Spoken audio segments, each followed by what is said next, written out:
नमस्कार सभी व्यूअर्स को। मैं हूं एडवोकेट पुनीत और वेलकम है आपका बेसिक एस्पिरेंट्स में। तो आज हम पढ़ने जा रहे हैं article 15 of the constitution of India के बारे में।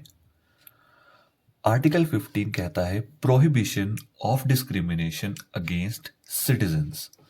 हमको डिस्क्रिमिनेशन रोकनी है अगेंस्ट सिटीजन्स को, तो उसके लिए कॉन्स्टिट्यूशन फ्रेमर्स ने हमें आर्टिकल 15 दिया है।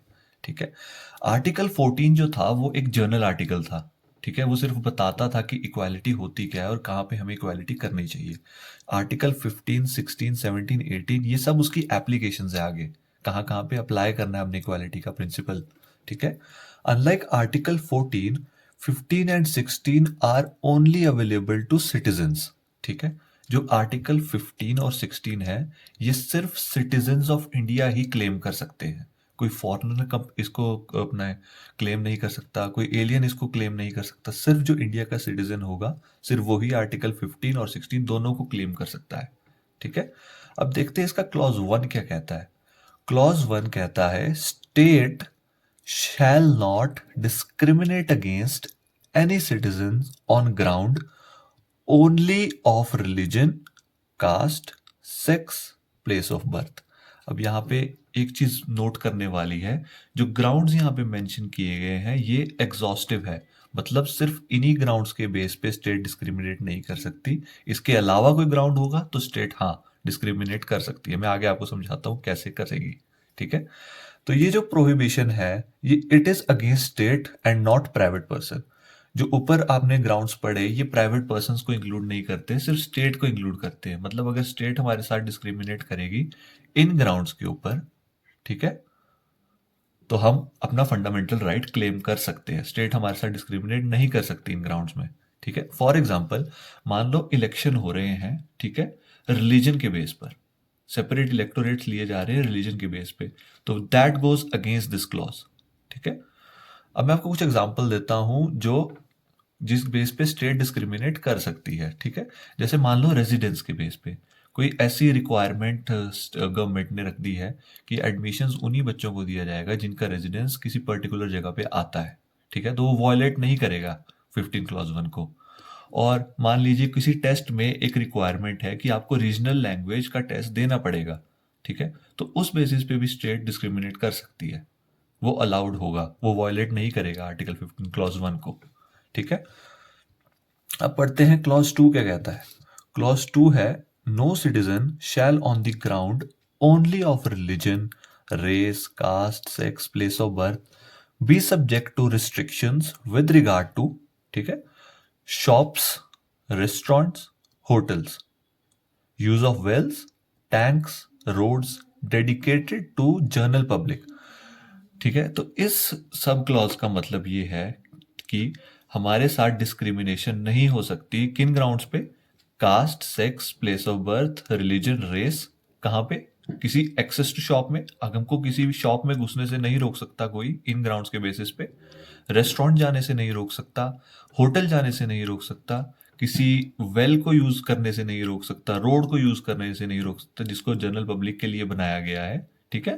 तो ये वाला जो क्लॉज है इसको हम प्राइवेट पर्सन के अगेंस्ट यूज कर सकते हैं।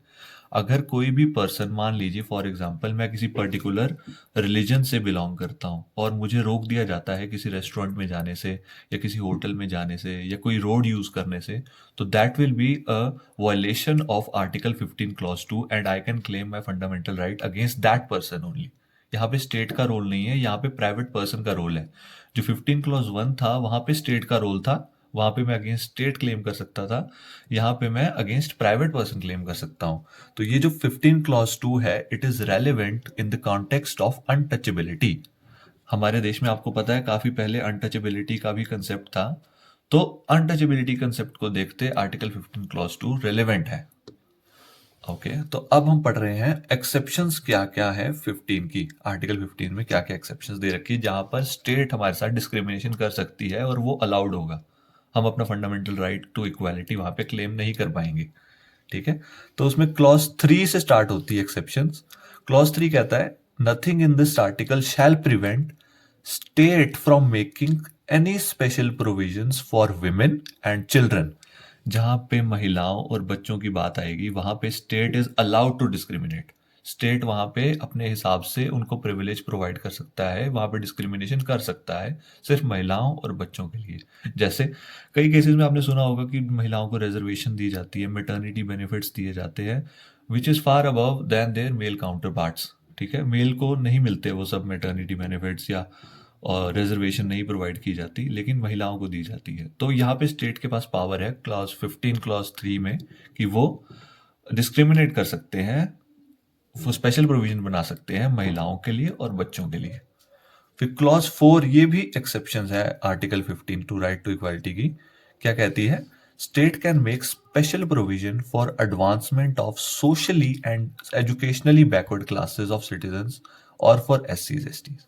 तो यहाँ पे स्टेट जो है वो SCs ST या socially educational backward classes of citizens है, उनके लिए भी एक स्पेशल प्रोविजन बना सकती है। ठीक है, उनके उनको हमारे से उनके साथ मतलब उनको ऐसे स्पेशल प्रोविजन देके स्टेट जो है वो डिस्क्रिमिनेट कर सकती है बाकी लोगों के साथ, ये अलाउड है। ठीक है, अब एक केस हुआ था Balaji versus state of Mysore AIR 1963। इसमें ये कहा था कि जो आर्टिकल 15 क्लॉज 4 है, it is not obligatory on state. Not obligatory on state मतलब स्टेट के ऊपर कोई ऑब्लिगेशन नहीं डालता है, कोई जबरदस्ती नहीं करता है स्टेट के साथ कि आपको स्पेशल प्रोविजंस बनाने ही बनाने हैं। ठीक है, इसके अंदर आपको स्पेशल प्रोविजन कोई socially and educational backward classes के लिए या SCs STs के लिए कोई ज़रूरी नहीं है आपने कुछ बनाना ही बनाना है special provision. It is a discretion to act. ठीक है, इफ नेसेसरी, अगर स्टेट को लगता है, गवर्नमेंट को लगता है कि उनके एडवांसमेंट के लिए हमें उन्हें स्पेशल प्रिविलेजेस देने पड़ेंगे, उनको स्पेशल प्रोविजंस बनाने पड़ेंगे, तब जाके स्टेट जो है वहाँ उनके लिए बना सकती है, कोई ऑब्लिगेशन नहीं है। अगर स्टेट को लगता है तो वो बना सकती है, नहीं लगता तो वो नहीं बनाएगी। ठीक है, फिर है क्लॉज 5, 15 क्लॉज 5। ये कहता है state can make special provisions for SC ST, ठीक है, या वही educational and social backward classes in relation to admission to educational institutions, private also included, other than minority institutes. अब इसका क्या मतलब है? जो हमने आर्टिकल 14 में पढ़ा ना कि सोशली और एजुकेशनल बैकवर्ड क्लासेस या SC STs के लिए स्पेशल प्रोविजन बना सकती है, ये जो क्लॉज है ये उसी को एम्पलीफाई करता है। ये कहता है कि स्पेशल प्रोविजंस बन सकते हैं for admission to educational institutions, जिसमें प्राइवेट भी इंक्लूडेड होंगे। मतलब अगर आपको किसी एजुकेशनल इंस्टीट्यूशन में एडमिशन चाहिए तो स्टेट जो है वहां पे आपके लिए एक स्पेशल प्रोविजन बना सकती है, आपके लिए सीट रिजर्व कर सकती है अगर आप सोशली एजुकेशनल बैकवर्ड क्लासेस से बिलोंग करते हैं, अगर आप SCs STs हैं। ठीक है, ये 93rd कॉन्स्टिट्यूशनल अमेंडमेंट 2005 से ऐड किया गया था। ठीक है, तो यही सब था आर्टिकल 15 में इंपॉर्टेंट। बाकी thank you so much for listening and subscribe to this channel.